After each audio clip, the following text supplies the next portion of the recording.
창세기 투라포션 5783 11번째 바이가시 요 히브리어가 바이가시 가까이 가서라는 그런 의미가 있습니다. 창세기 44장 18절 유다가 그에게 가까이 가서 그래요. 요셉에게 가까이 가서 다가갔습니다. 유다가 애굽의 총리로 있는 이 동생 요셉에게 가까이 갔습니다. 가까이 가서 무릎을 꿇고 가까이에서 뭔가 사정하러 갔겠죠. 사정하러. 간구하러 갔겠죠. 이르되 내 주여 원하건대 당신의 종에게 내 주의 귀한 말씀을 알게 하소서. 주의 종에게 노하지 마소서. 주는 바로와 같으니이다. 그래요. 근데 이 유다가 이렇게 바이가시 했던 이 장면이 이때로부터 한 1800년 후에 유다 지파로 오신 우리 예수님을 통하여서 이렇게 재현되는 걸 보게 됩니다. 우리 예수님께서 바이가시 이렇게 가까이 가서 뭘 했을까요? 요한복음 17장 21절 아버지여 아버지께서 내 안에 내가 아버지 안에 있는 것 같이 그들도 다 하나가 되어 우리 안에 있게 하사 세상으로 아버지께서 나를 보내신 것을 믿게 하옵소서. 내게 주신 영광을 내가 그들에게 주었사오니 이는 우리가 하나 된 것 같이 그러니까 아버지와 우리 예수 그리스도가 하나 된 것 같이 그들도 하나가 되게 하려 함이니이다. 그래, 하나가 되게 하려 함이다. 자, 이 사실이 2000년 전에 이렇게 우리 예수 그리스도가 아버지께 다가가서 간구했던 이 내용이 현재까지 현재 진행형입니다. 지금 하나님 보좌 우편에서 멜기세덱 반차의 대제사장 역할을 하는데 히브리서 7장 24절에 이렇게 말씀하십니다. 예수는 영원히 계심으로 그 제사장 직분도 갈리지 아니하느니라. 그러므로 자기를 힘입어 하나님께 나아가는 자들을 온전히 구원하실 수 있으니 이는 그가 항상 살아계셔서 그들을 위하여 간구하심이라. 이러한 대제사장은 우리에게 합당하니 거룩하고 악이 없고 더러움이 없고 죄인에게서 떠나 계시고 하늘보다 높이 계시니라. 즉 이스라엘과 이방인이 하나 되기를 지금도 간구하시는 이 장면들, 이 부분이 우리 눈에는 현재 이 장면이 보이질 않는데 하나님께서 성령의 기록을 통하여서 창세기 44장에 유다가 즉 예수 그리스도의 육신의 조상으로 역할을 하는 유다가 예수 그리스도의 모습을 통하여서 현재 영적인 부분에서 이렇게 비춰주는 이 그림들을 이렇게 볼 수 있는 겁니다, 지금. 그래서, 지금부터 4000년 전 유다 얘기가 우리에게 뭔 상관이 있겠습니까? 그러나 이 성경에 기록된 유다의 바이가시는 현재도 지금 영적인 공간 안에서 예수 그리스도 안에서 이루어지는 그러한 그 간구하심의 이론이고, 이것이 우리 주님 끝날 때까지, 우리 주의 사역이 끝날 때까지, 세상 끝날 때까지 계속된다는 사실들을 우리가 유념해서 오늘 성경을 볼 필요가 있습니다. 자, 베냐민을 위한 유다의 탄원. 근데 유다가 그에게 이르되 아버지의 생명과 아이의 생명이 즉 아버지 야곱과 아이 베냐민의 생명이 서로 하나로 묶여 있다는 거예요. 하나로 묶여 있다. 그러니까 둘의 생명은 하나로 묶여 있는데 이제 내가 주의 종 우리 아버지에게 돌아갈 때 아이가 우리와 함께 가지 아니하면 그래 함께 가지 아니하면 가뜩이나 지금 시므온도 이렇게 뺏어가고 또 요셉도 뺏어가고 베냐민까지 뺏어가려냐 이렇게 낙담하고 있는 이 야곱 아버지가 아이의 없음을 보고 죽으리니 낙담해서 완전히 죽는 죽습니다. 아버지가 죽습니다. 만약 베냐민을 데려가지 않으면. 그래서 이제 주의 종으로 즉 유다 자신으로 그 아이를 대신하여 머물러 있어 내 주의 종이 되게 하시고 그 아이는 그의 형제들과 함께 올려보내소서. 그러니까 대신 자기가 그 막내 동생 베냐민의 짐을 짊어지겠다는 거예요. 유다가 대신 죄를 짊어지겠다는 거예요. 여러분 이 예수님의 조상 역할을 하는 이 유다가 대신 죄를 짊어지겠다는 이 사실은 여기서 끝나는 게 아니라 예수 그리스도를 통하여 우리 주님께서 십자가 사역을 통하여서 대신 짊어지는 이런 사역으로 발전이 됩니다, 여러분. 이사야 53장 5절에 그가 찔림은 우리의 허물 때문이요 그가 상함은 우리의 죄악 때문이라. 그가 징계를 받음으로 우리는 평화를 누리고 그가 채찍에 맞음으로 우리는 나음을 받았도다. 우리는 다 양 같아서 그릇 행하여 각기 제 길로 갔거늘 여호와께서는 우리 모두의 죄악을 우리 모두의 죄악을 그에게 즉 예수 그리스도에게 메시아에게 대신 짊어지게 하셨다. 이렇게 표현을 합니다. 그래서 여기에 있었던 이 스토리가 지금 이렇게 전진되는데 요 사이에 이사야 선지자가 이 사실을 봤어요. 성령의 감동으로 이사야 선지자가 이렇게 유다 지파에 수장되는 이 유다가 하는 이 사역을 보면서 장차 유다 라인을 통해서 오시는 메시아께서 이 사역을 하시겠구나 하고 이사야 선지자가 이렇게 봤는데 우리 주전 한 750년 되죠. 이게 이 사실을 먼저 이렇게 보면서 이사야 53장의 엄청난 그러한 사역 이걸 보게 됩니다. 성령께서 이걸 조명해 주신다는 얘기죠. 자, 그리고 이건 어디까지 계속 가느냐? 너무너무 중요한 얘기인데 우리 고린도전서 15장 22절 아담 안에서 모든 사람이 죽은 것 같이 그리스도 안에서 모든 사람이 삶을 얻으리라. 그러나 각각 자기 차례도 되리니 먼저는 첫 열매인 그리스도여 다음에는 그가 강림하실 때 그리스도에게 속한 자요. 그 후에는 마지막이니 그가 모든 통치와 모든 권세와 능력을 멸하시고 나라를 아버지 하나님께 바칠 때라 그래요. 지금 이 세상에서 시작되어지는 이런 모든 메시아 왕국의 전투적인 상황이 끝나고 마귀를 멸하고 신부를 즉 예수님의 신부를 구해서 아버지 앞에 요 아버지 하나님 앞에 예수 그리스도가 당신께서 구해오신 신부들 백성이겠죠, 그죠? 이 신부들을 앞에다 놓고 아버지 앞에 모든 나를 드리는 거예요. 물론 이때는 마귀도 멸하고 그런 거예요. 그래서 이 아버지와 우리들의 생명이 하나로 연결됐단 말이에요. 그래서 유다가 베냐민을 데리고 가지 못하면 아버지가 죽습니다 하면서 아버지의 생명과 아이의 생명이 서로 하나가 된 것 같이 이것은 영적으로 하나님 아버지, 우리를 창조하신 아버지께서 우리를 데려가지 않으시면은 즉 이 서로 생명이 하나가 된 아버지와 우리가 생명이 하나 됐는데 예수 그리스도께서 우리들을 신부들을 구원해서 데려가지 아니하면 아버지 하나님께서 존재에 대한 의미가 상실된다 이런 의미겠죠, 여러분. 그래서 오늘 창세기 44장에 이 유다의 고백은 아버지와 우리들을 창조 주신 그분과 피조물인 우리가 생명으로 서로 하나가 됐다는 이 놀라운 사실을 보여주는 겁니다. 자, 그러면서 그런 그 유다형의 그 헌신적인 그러면서 나머지 형들도 전부 진실된 마음으로 자신 앞에 무릎 꿇고 있는 그런 모습을 보면서 22년 만에 만난 그 형들이 이제 완전히 하나가 됐구나. 그동안 자신을 팔아먹은 그런 죄책감으로 계속 마음의 찔림을 받아서 새로운 사람들이 되고 그리고 드디어 12형제가 하나가 되는 이런 놀라운 일들을 현실에 목도한 이 요셉이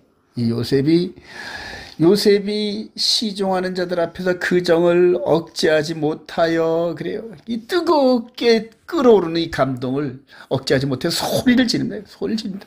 우와 하면서 소리 지르고 모든 사람을 자기에게서 물러가라 하고 그 형제들에게 자기를 알리니 그래요.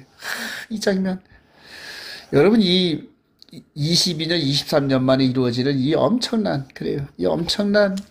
이 일들 여러분들 한번 감동을 느끼시길 바랍니다. 그리고 장차 예수 그리스도 안에서 우리가 아버지 앞에서 이렇게 이루어질 일들인데 요셉이 그 형들에게 이르되 나는 요셉이라 내 아버지께서 아직 살아계시니까 요셉이 형들에게 이르되 내게로 가까이 오소서. 그들이 가까이 가니되 나는 당신들의 아우 요셉이니 그래요. 당신들이 애굽의 판자라 그래요. 이렇게 자신의 정체를 밝히니까 이 10명의 형들 그리고 베냐민 이 12명의 형제가 그냥 깜짝 놀라는 겁니다. 여러분 깜짝 놀라요. 이게 4,000년 전에 애굽에서 있었던 사실인데 이것이 오늘날 우리들에게 어떻게 적용되느냐. 이때부터 2000년 후에 우리 예수 그리스도께서 죽은 자 가운데 부활하시고 부활하시고 이전에 있었던 12사도들 앞에서 나타납니다. 12사도 앞에 나타나면서 내가 그야, 너희들과 함께 있었던, 너희들과 3년 반 동안 함께 있었던 바로 그 예수야. 그리고 죽은 자 가운데서 이 12사도들이 눈에 보는 데서 십자가에 매달리셨잖아요. 그리고 죽었다가 부활하시고 그리고 제자들의 앞에 나타나서 내가 그러니까 그래요. 이쪽에 있는 요셉과 그 12형제의 감동과 예수 그리스도 안에 있는 이 감동이 어떻게 한번 여러분들 한번 이 두 부분 한번 비교 한번 해보시기 바랍니다. 죽은 자 가운데서 살아나신 예수, 죽은 줄 알았던 요셉이 22년, 23년 만에 형들 앞에 나타난 내가 요셉이요, 내가 예수요, 이렇게 하는 이런 장면을 한번 보시기 바랍니다. 요한복음 2장 27, 도마에게 이르시되 내 손가락을 이리 내밀어 내 손을 보고 내 손을 내밀어 내 옆구리에 넣어보라. 그리하여 믿음 없는 자가 되지 말고 믿는 자가 되라. 그래요. 그러니까 도마가 대답하여 나의 주님이시오 나의 하나님이시다. 이 나의 하나님이라 고백이 저절로 나옵니다. 뻔히 죽은 걸 봤단 말입니다. 그런데 살아나셔서 당신 앞에, 자신 앞에 나타난 이 예수 그리스도를 보면서 당신은 나의 주님이시오 나의 하나님이시다. 그래요. 이때 이제 진정하게 예수께서 이르시되 너는 나를 본고로 믿느냐? 보지 못하고 믿는 자들은 복되도다. 그래요. 저와 여러분들이 예수를 못 봤잖아요. 그런데 믿잖아요. 베드로 사도가 그랬잖아요. 너희들이 예수를 보지 못하는데도 우리가 전하여 준 그 예수를 너희가 믿는구나. 그래, 믿는구나. 그래서 이제 예수 그래서 이제 믿음의 세계가 열리거든. 믿음의 세계. 형이상학적으로 보이지 않는 그 세대를, 그 광경을, 눈으로 보지 못한 그 광경을 마음의 눈으로, 그래요. 이 믿음의 세계가 열린 겁니다, 여러분. 할렐루야입니다. 자, 그러면서 하나님의 구원 계획을 설명하는 요셉, 그리고 2000년 후에 예수 그리스도의 모습입니다, 여러분들. 그래요. 너무 감격스럽습니다. 창세기 45장 5절에 당신들이 나를 이곳에 팔았다고 근심하지 마소서, 한탄하지 마소서. 하나님께서 생명, 즉 저와 여러분들의 생명을 구원하시려고 나를 당신들보다 먼저 보내셨나이다. 그 방법이 쇠사슬에 묶여 있다는 거예요. 그냥 17살짜리한테 그냥 애굽에 내려가려면 내려가겠습니까? 그러니까 형들의 미움을 통하여서 노예로 팔리게 하고 쇠사슬과 착고에 매여서 이렇게 애굽으로 죽으라고 보낸 건데 그게 하나님의 뜻이었다는 거예요. 하나님의 큰 구원으로 당신들의 생명을 보존하고 당신들의 후손을 세상에 두시려고 나를 당신들보다 먼저 보내셨나니 그런즉 나를 이리로 보내는 당신들이 아니요 하나님이시라. 그래요. 하나님이시라. 하나님의 구속사를 깨닫습니다. 시대별로 그 시대에 일하시는 하나님의 구속의 역사를 깨닫는 게 그게 진정한 하나님의 동력자요 시대의 등불입니다, 여러분. 저와 여러분들이 이렇게 깨닫기를 소망합니다. 그래서 이 요셉이 하나님의 이런 모든 구속사를 깨달으면서 이 형제들에게 하나님의 뜻을 알려드린 겁니다. 그랬더니 이 형들이 그랬습니까? 예, 그래요. 자, 그런데 예수 그리스도가 이제 69일에와 70일의 요 사이에 이런 사실들, 이런 요셉과 형들의 이런 일들이 이 안에서 실제적으로 이루어집니다. 실제적으로. 예수 그리스도 안에서. 그래서 예수 그리스도가 바이가시합니다. 간구합니다. 십자가에 죽기 위해서 잡히시기 바로 그 전날 밤 겟세마네 동산에서 기도하십니다. 기도하듯. 그리고 십자가에 6월절 어린 양으로 붙잡히시죠. 잡혀서 십자가에 돌아가십니다. 그리고 제자들에게 나타나서 하나님의 큰 뜻을 이제 이렇게 설명하는 겁니다. 마태복음 28장 18절 예수께서 나와 말씀해 이르시되 하늘과 땅의 모든 권세를 내게 주셨으니. 그래, 이 모든 권세는 어떻게 된 거예요? 원래는 아담한테 주신 건데 아담이 마귀에게 뺏겼잖아요. 그래서 나중에 마귀가 예수님 시험할 때 나도 이 모든 것들을 받았으니 이렇게 얘기했는데 나한테 머리를 한번 숙이면 너에게 주마 이렇게 미혹했던 거죠. 그런데 예수님께서는 그렇게 마귀가 제안했던 그 방법이 아닌 하나님께서 말씀하시고 판결하신 여자의 후손의 발 뒤꿈치 하는 사건, 즉 십자가의 죽으심과 부활의 사건을 통하여 정정당당하게 하나님 말씀 안에서 이 모든 권세를 되찾으셨다는 얘기입니다. 진짜. 그러므로 너희는 가서 모든 민족을 제자로 삼아 아버지 아들과 성령의 이름으로 세례를 베풀고 내가 너희에게 분부한 모든 것. 그래. 이게 토라입니다, 여러분. 토라.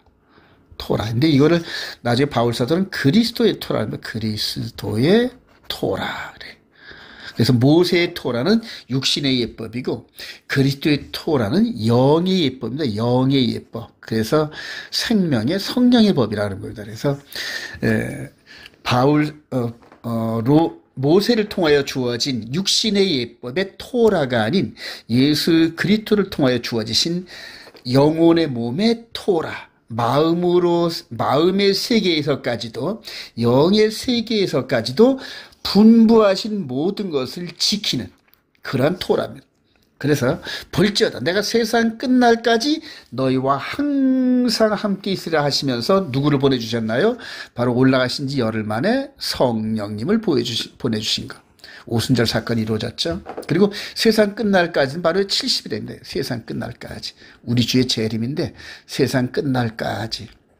근데 이게 단순히 요 69일에와 70일에가 단순히 7년이 아닙니다, 여러분. 요 7년 앞으로 나오겠지만 요 십자가 사건 이후로 성령 강림 사건 이후로 이방인 시대가 활짝 열리면서 이방인 시대가 열리는데 그 이방인 시대에 약 2000년의 세월이 포함된 그런 7년인 겁니다. 여러분 이거를 잘 이해해 주셔야 돼요. 세상 끝날까지 내가 너희와 항상 함께 있으려는데 바로 예수 그리스도의 영, 즉 성령님께서 이제 우리 마음 안에 들어오셔서 우리를 인도하시는 이제 영의 세계의 엑소도스, 영적 출애굽의 세대가 열린 겁니다. 할렐루야. 그리고 이제 세상 끝날 우리 주님께서 약속하신 대로 우리를 끌어올리면서 공주로 끌어올리면은 이런 모든 구속의 역사가 끝나는 겁니다, 여러분. 자, 이제 부엘세바에서 야곱에게 두 번째 나타나신 하나님, 이거 아주 중요합니다, 여러분. 집중해 주시기 바랍니다. 이스라엘이, 즉 야곱이 부엘세바에 이르러 그래요. 그의 아버지 이삭의 하나님께 희생 제사를 드리니요. 부엘세바.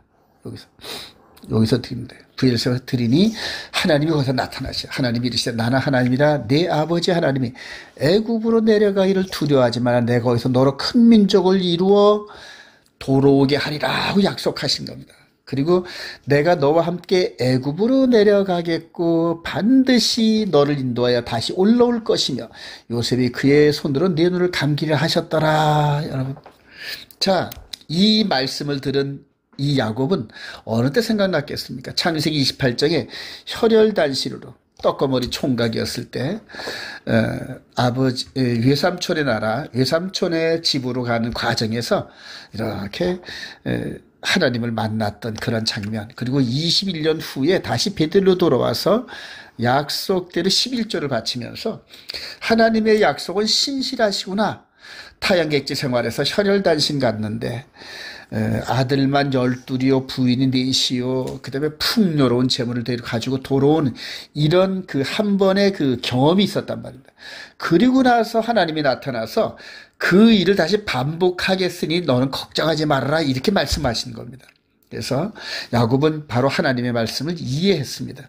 그래서 바로 야곱이 떠날새 이스라엘의 아들들이 바로가 그를 태우려고 보낸 수레에 자기들의 아버지 야곱과 자기들의 처자들을 태우고 그들의 가축과 가나안 땅에서 얻은 재물을 이끌었으며 야곱과 그의 자손이 다 함께 애굽으로 갔더라.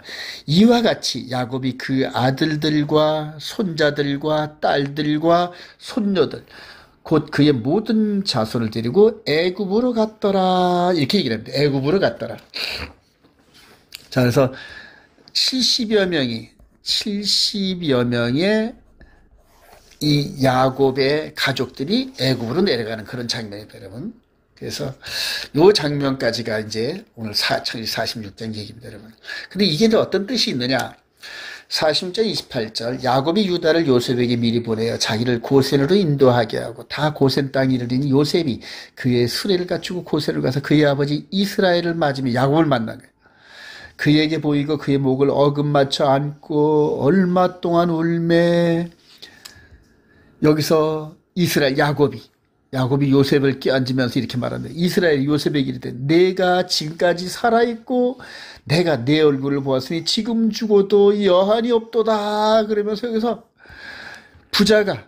부자가 아들이 죽은 줄만 알면서 그냥 그 애통해하면서 살아왔던 한 3, 4년의 세월이 20년의 3, 4월이 세월이 기쁨으로 변해. 기쁨으로.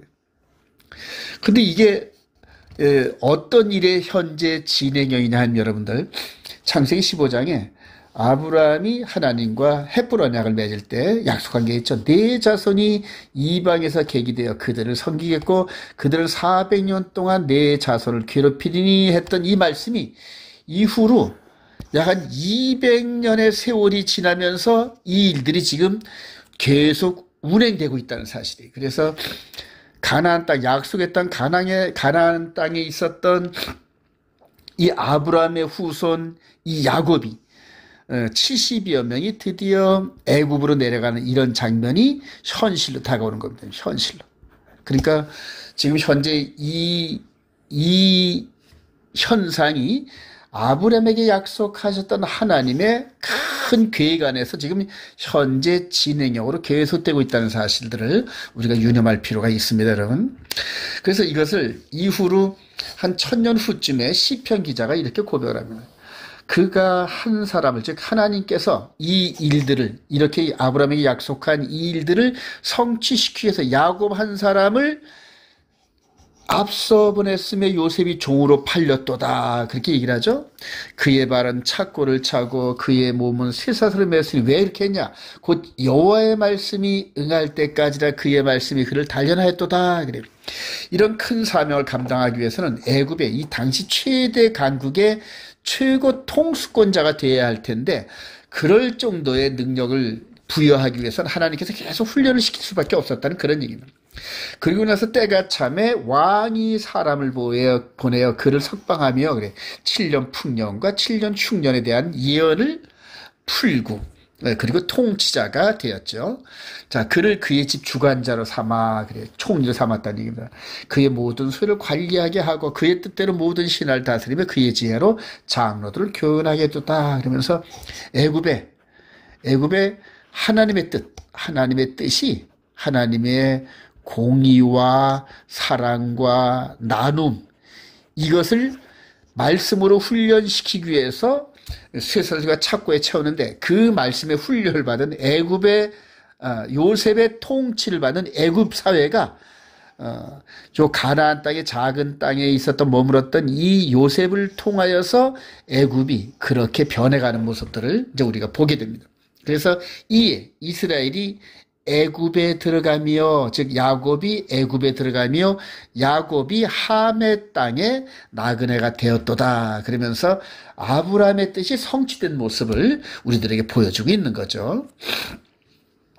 자, 그런데 이제 이것을 우리가 에스겔 시대 때 우리 주님이 오시기 한 550 내지 600년 때에 에스겔이 성령의 감동을 받으면서 또 이렇게 선언합니다. 인자야 너는 막대기 하나를 가져다가 그 위에 유다와 그 짝 이스라엘 자손이라 쓰고 또 다른 막대기 하나를 가지고 와서 에브라임의 막대기 곧 요셉과 그 짝 이스라엘 온 족쇄라 쓰고 그 막대기를 서로 합하여 하나가 되게 하라. 네 손에서 둘이 하나가 되리라 선언했는데 사실은 이 네 손이 에스겔이 아니죠. 에스겔이 아닌 내종 다윗이 그래요. 유다 지파로 오는 유다 지파의 라인을 타고 오시는 예수 그리스도 메시아예요. 그들의 왕이 되리니 그래요. 그들 모두에게 한 목자가 있을 것이라. 그들이 내 규례를 준수하고 내 율례를 지켜 행하며 내가 내 종 야곱에게 준 땅 곧 그의 조상들이 거주하던 땅에 그들이 거주하되 그들과 그들의 자자손손이 영원히 거주에 걸 것이라. 내 종 다윗이 영원히 그들의 왕이 되리라. 그래요. 이때는 다윗 왕은 이미 죽고 난 후의 얘기죠. 그래서 다윗의 후손 누구다? 메시아예요. 예수 그리스도. 그래서 저와 여러분들이 이분을 아는데 현재 지금 이스라엘 백성들은 이분을 지금 모르고 있어요. 그래서 이 두 막대기가 하나가 된다는 이런 예언을 하게 합니다. 그런데 이제 이 일을 성취시키러 드디어 이렇게 이 요셉의 역할을 하는 것처럼 이렇게 이분이 오셔서 요셉이 12형제를 하나, 마음으로까지도 하나 되게 하는 일을 하셨던 것처럼 이분이 이제 이 일을 하신다는 얘기예요. 메시아, 그리스도. 기름 부음 받은 자, 메시아, 예수 그리스도. 아들을 낳으니 그 이름을 예수라 하라 그래요. 이는 자기 백성을 구원할 자이님이라 그래요. 그러면서 요한복음 10장 14절에 우리 주님께서 이렇게 나는 선한 목자라 그래요. 자, 여기에서 그대로 목자라 이렇게 한 목자가 있을 것이라 이렇게 표현했는데 이 말씀을 받아서 우리 예수님께서 나는 선한 목자라 그래요. 에스겔을 통하여 예고한 그 목자란 얘기입니다. 나는 내 양을 알고 양도 나를 아는 것이 아버지께서 나를 아시고 내가 아버지를 아는 것 같이 나는 양을 위하여 목숨을 버리나 또 이 울타리 안에 들지 아니한 다른 양들이 내게 있어. 이때는 유다를 중심으로 한 예루살렘 얘기거든요. 이거는 예루살렘 성이요. 유대 지파. 요 이전에 BC 721년에 아수리에 의해서 열방에 끌려간 이스라엘 에프라임을 중심으로 한 10지파가 있어요. 10지파. 이들이 이때 당시에도 열방으로 흩어져 있었거든요. 열방으로 흩어져 있어서 그들도 그래요. 이 우리 울타리, 즉 예루살렘 울타리 안에 들지 아니한 다른 양들이 있어 내가 인도하여 할 터이니 그들도 내 음성을 듣고 한 무리가 되어 한 목자에게 있으리라 그래요. 그들도 그래요. 이방 지역에 가서 지금 토라도 잃어버리고 이방화되어 있는 이스라엘의 10지파들도 내가 다시 불러야 한다 이렇게 얘기를 합니다. 그래서 이방인도 불러들이고 이스라엘도 불러들이고 하면서 궁극적으로 이렇게 예수 그리스도의 십자가 안에서 한 세 사람으로 이루어지는 이런 일들에 대한 이 얘기가 이루어집니다. 자, 한 사람을 먼저 애굽에 보내셨고 그 다음에 복음을 이방으로 보내신 예수 그리스도. 하나님께서 요셉을 애굽에 보내셨고 이스라엘을 보냈던 것처럼 그대로 이 복음을 이방으로 보내서 보내신 예수 그리스도의 얘기입니다. 자, 이렇게 해서 요셉을 중심으로 이 야곱 이스라엘이 애굽에 들어왔습니다. 그리고 430년 후에 모세를 통해 출애굽을 시키는 이런 큰 그림이 이게 하나님의 큰 그림입니다. 구속사의 큰 그림인데, 자, 이것을 우리 예수 그리스도가 재현을 하는 겁니다, 여러분.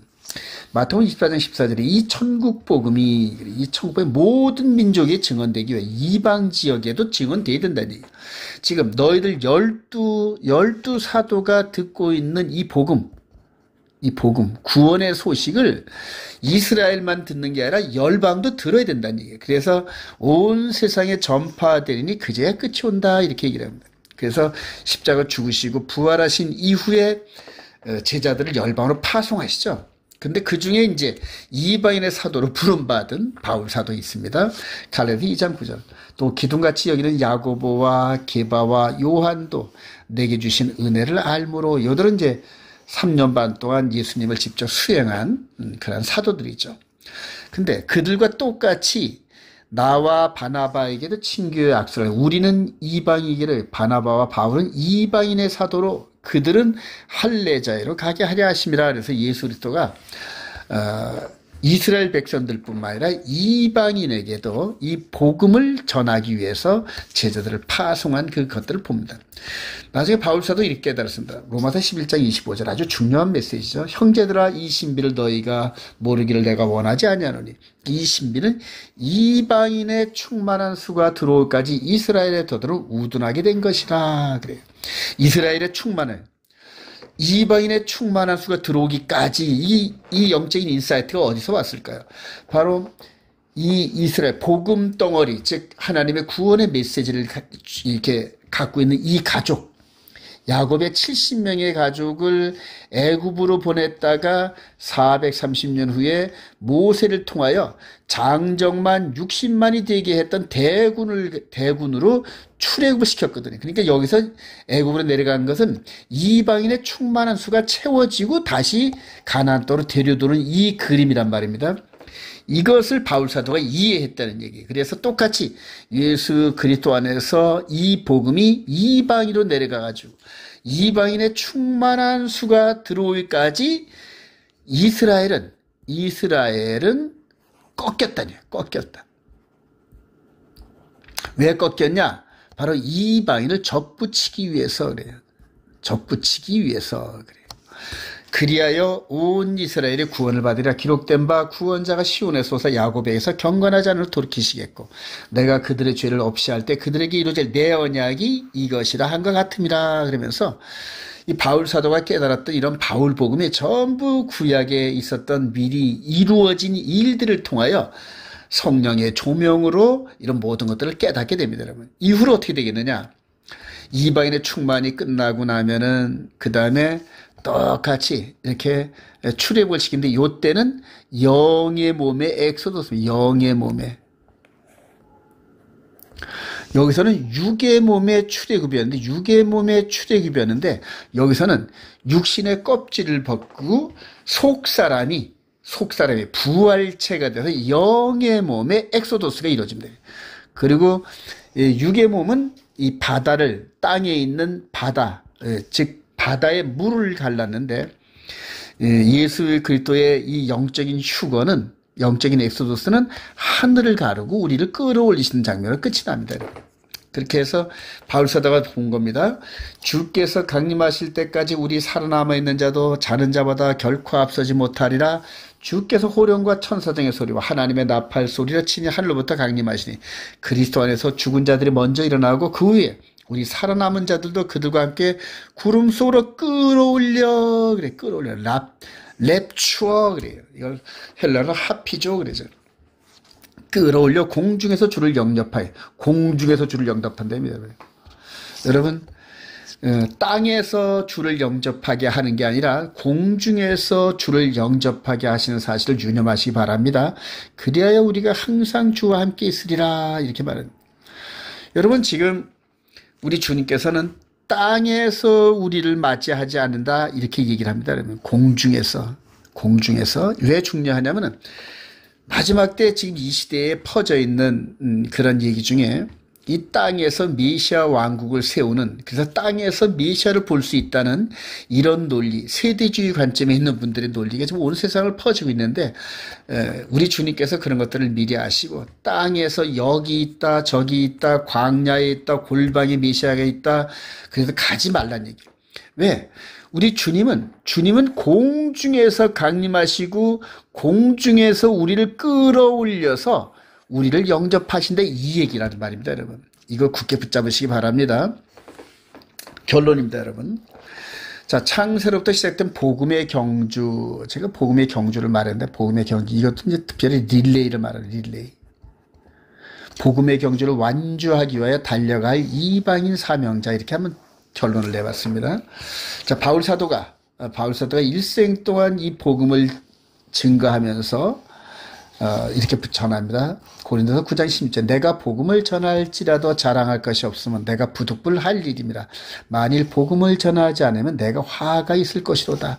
내가 내 자유로 이것을 행하면 상을 얻으니와 내가 자유로 아니한다 할지라도 나는 사명을 받아노라. 복음의 사명자. 여러분, 오늘 토라 포션에 등장하는 바이가시, 유다나 당시에 요셉과 그 12형제들도 사실은 오실 메시아에 대한 이런 모든 것들을 드러낸 복음의 전달자였습니다. 전부 다 그들이. 복음의 사명자. 근데 이제 그것을 오신 예수 그리스도를 전하는 이 복음의 전달자들도 이들과 똑같은 그런 일들을 하는데, 바로 바울 사도가 이방인의 사도로 뽑히면서 그 얘기들을 우리들에게 전해줍니다. 동시에 디모데후서 2장 3절에 너는 그리스도 예수의 좋은 병사로, 군사로 나와 함께 고난을 받으라. 병사로 복무하는 자는 자기 생활에 얽매이는 자가 하나도 없나니 이는 병사로 모집한 자를 기쁘게 하려 하심이라. 여기 병사로 모집한 자가 누굽니까? 바로 예수 그리스도 아닙니까, 여러분? 예수 그리스도. 이 복음을 땅끝까지 전하라. 세상 끝날까지 내가 너희들과 함께 있는데 이 복음을 증거하라니. 경기하는 자가 법대로 경기하지 아니하면 승리자의 관을 얻지 못할 것이, 왜 갑자기 경기하는 자를 이렇게 얘기했을까요? 당시에 고대 로마 시대의 올림픽에서 이런 인사이트를 얻으면서 자신의 시대에 끝나지 않고 이 복음이 이후로 계속 전달이 돼야 된다는 걸 깨달은 거예요. 그래서 이 복음을 사랑하는 아들, 복음으로 낳은 아들 디모데에게 전달을 하면서 경기하는 자가, 근데 여기서 경기하는 자가 누구일까요, 여러분? 바로 이렇게 릴레이, 복음의 릴레이. 바톤을 입고 자기가 힘껏 달려서 다음 주자에게 연결하는 걸 봅니다. 다음 주자에게. 이 릴레이 경기죠. 그래서 여기에서 예수 그리스도 안에서 복음을 받았던 바울 사도가 일생 동안 복음을 증거하다 로마 법정에 의해서 사형 판결을 받고 단두대에 이슬로 사라지는 그 과정에서 마지막 서신서 디모데 후서에서 바울 사도에게 이 복음의 바톤을 전달합니다. 그래서 바울과 디모데 이런 식으로. 근데 이제 디모데에서 또 끝난 게 아니라 또 디모데 이후로 또 계속 복음의 전달자들이 있습니다. 복음의 바톤을. 즉 첫째 예수 그리스도로부터 시작했던 이 복음의 바톤이 계속 이어져서 연결돼. 그래요. 그러지 여기까지 왔네요. 이제 마지막 우리 주님이 오시는 그 시점에 재림 직전에 마지막 마귀가 3년 반에 3.5년의 권세를 드디어 행세를 합니다. 하나님으로부터 아주 합법적으로 받은 겁니다. 다니엘서 7장 25절에 42달을 권세를 받으라는데 이 42달 권세, 후 3년 반 권세를 받으면서 이 복음의 이 앞에 딱 하는 장애물을 치면서 복음의 장애물 역할을 합니다. 장애물. 이걸 뚫고 가야 되는데 이렇게 시작됐던 이 복음의 바톤이 이어져가지고 여기까지 가야 됩니다. 여기까지 가서 70일에 우리 주님이 재림하시는 여기까지 복음이 달려가야 되는데 바울 사도는 첫 번째 초대교회 때의 복음의 전달자였습니다. 기독교 2000년의 시대 동안 계속 전달자들이 있었습니다. 이때 이 전달자들은 거의 다 피를 흘렸습니다. 이 복음의 피를 흘린 거예요. 의롭게 살고자 하는 핍박을 겸하여 받으면서 시대마다 이 마귀의 하수인들 역할을 하는 자들에 의해서 계속 피를 흘렸습니다. 마지막에 여러분들 이 5번째 인이 띄어질 때 이 피를 흘렸던 사람, 이 피의 순교자들이 주님을 향하여 참수합니다. 어느 때까지 우리들의 이 피를, 이 피의 복음을 간과하시려나이까 그러면서 계시록 이 부분에 보면은 참수하는 부분이 나옵니다. 자, 디모데후서 4장 3절 때가 이르니 사람이 바른 교훈을 받지 아니하며 귀가 가려워서 자기의 사욕을 따를 스승을 많이 두고 또 그 귀를 진리에서 돌이켜 허탄한 이야기를 따르리라 그래요. 저는 그난 32년 목회를 하면서 30여 년의 목회 생활을 하면서 이 시작과 지금 마지막 요 부분을 바라보면서 이 얘기가 정말 정확하구나 이렇게 깨닫습니다. 바른 교훈, 즉 성경적 바른 교훈을 받지 아니하고 귀가 가리워서 여기저기 막 헤맵니다, 여러분. 그리고 자기가 생각한 그거에 딱 맞는 아주 그 귀에 간질간질한 이런 사욕을 따를 스승을 많이 두는 걸 보게 됩니다. 자기 입맛에 맞는 복음을 전해달라는 얘기입니다. 편안하게. 그리고 고난을 안 받고 구원되고 고난을 안 받고 휴거되는 이런 그 복음 그래요. 거짓 복음입니다, 여러분. 예. 그러나 그래요. 바울 사도가 디모데에는 그러나 너는 모든 일에 신중하여 고난을 받으며 전도자의 일을 위하여 네 직무를 다하라 그래요. 예수 그리스도 안에서 지금 복음이 시작됐던 이 복음의 바톤, 이 바울 사도가 순교했죠. 그 다음에 이 바톤이 연결되는 이런 과정에 수많은 자들이 순교를 합니다. 그리고 마지막 때 순교의 피가 엄청나게 흘릴 이 적그리스도, 이 마귀의 3년 반 이때에 어마어마한 피를 흘릴 겁니다. 여러분. 예루살렘에서 이루어지는 이 복음. 그래요. 그래서 요 마지막 3년 반을 바톤 릴레이할 그러한 경기 주자들을 지금 계속 훈련시켜서 지금 뽑고 있는 중이다. 저는 그렇게 생각합니다. 여러분. 저와 여러분들이 이 안에 들어가기를 소망합니다. 여러분. 복음의 피를 흘릴 각오가 되어 있는 사람들 그래요. 사랑하신 여러분, 오늘 이 말씀을 들으면서 유다가 시작됐던 바이가시의 이 간구가 예수 그리스도 안에서 지금 계속 이루어지고 있는데 마지막 이 사명을 감당하기 위해서 우리가 하나님의 그 존전에 나가면서 마지막 이 복음의 사명을 감당하는 일꾼 라인에 설 수 있게끔 해달라고 기도하면서 이런 모든 것들을 마치는 저와 여러분 되실 주님의 이름으로 축원드립니다.